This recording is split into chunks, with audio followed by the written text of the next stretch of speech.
So what is it actually like to be a designer? Do we just draw all day? Is it a good career choice? Do we make good money? Well, in the next couple of minutes, you're going to gain an insight into what it's actually like to be a designer as I take you through my day. I'll be sharing some tips and advice that have helped me create a successful design business so you can build yours too. Ready? Let's go. Here's my day from a bird's eye view. It's split into several sections with each having a different emphasis on an area of my business or life. All of these sections are crucial for the way I run my business, and I'll tell you why as we go through them. I start my day at 5:30 a.m. where I get up and get ready to head to the gym. Is there anything special about getting up early? No, I'm just more of a morning person, so do what works for you. I then spend around an hour and a bit in the gym, working on my biceps in the hopes that it makes me better at using the goddamn pencil tool. After that, I come home, shower, and get ready for the day. Just before heading into the office, I try to do 10 minutes of meditation. I say try because I'm not always the most consistent with it, but for those wondering, I use an app called Waking Up by Sam Harris. Now I'm prime and ready to start work with a clear head and a bicep pump. A good morning routine should set you up nicely for your work day, and that's exactly what mine does. It gets me in a really good headspace and makes me focused. First thing I do when I'm in the office is look at my to-do list and plan my day out. I like doing this because it gives the day structure. Also, there is something known as Parkinson's law, which says work expands to fill the time allotted for its completion. I find this particularly useful when doing boring stuff like admin, otherwise I procrastinate and it drags on for far longer than it needs to. The next couple of hours up until lunch are usually dedicated to working on client projects. This particular morning, I was working on a project for a business that sells unique handcrafted vases.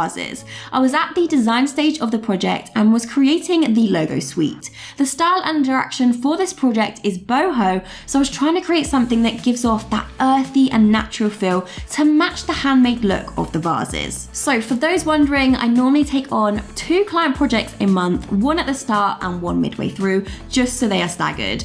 Each project takes around 4 to 6 weeks to complete, and I approximately charge in the region of £2,500 to £5,000 depending on the deliverables.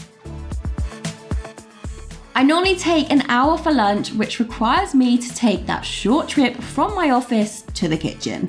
Once done eating, I usually slob around on the sofa, but the majority of the time I'm dragged out to go for a walk by my partner, which I would actually recommend because there's nothing like nature to spring some ideas and creativity. Plus, as a designer, I spend a lot of time seated, so a midday walk normally energizes me and gets rid of that stiff back. Before we head back into the office for our second work session of the day, I want to tell you about something that has made sourcing fonts for branding projects such an ease, and that is today's sponsor of the video, Envato Elements. Why does it make it so easy? Well, let me put it in simple terms. One monthly subscription gives you access to over 30,000 fonts and you get unlimited downloads, so you can try out as many fonts as you like. If you want to check them out, click the first link in my description. It's not only a great service, but it helps support the channel, so thank you.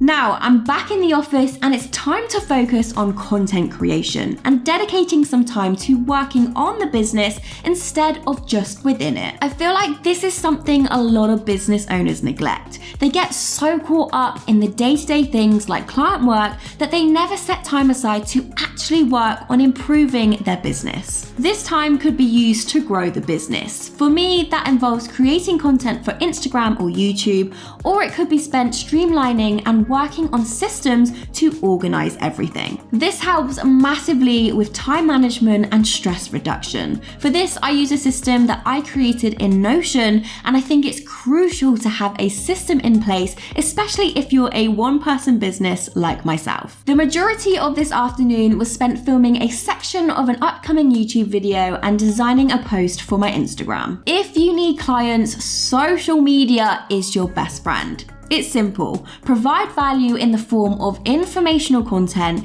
and people will see you as the go-to person within that niche when they need some work doing. Sometimes I like to spend these afternoons out of the office and work from a coffee shop. It's nice to break up the day and get out, because when you work from home, it can be so easy to spend all of your time cooped up in your office. I also find changing environments can help spark ideas.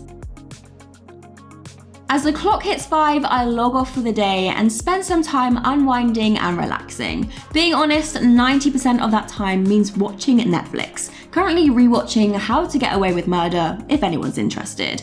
But occasionally I will go for another walk, or me and my partner will take advantage of the fact that we now live in a city and go do something fun like play table tennis. I actually think this is really important for people who work for themselves or work from home. You need to get out and get away from that work environment, otherwise it can feel like all you do is work, which can then lead to burnout. Plus, the majority of us were driven to start a business because it allows for more freedom, so take advantage of that. Don't wait to start enjoying life, do it now, and the journey will become so much more enjoyable. Speaking of enjoyable, here's a video where I redesigned Uber's logo in just 15 minutes. This video got me 5 new inquiries of people wanting to work with me.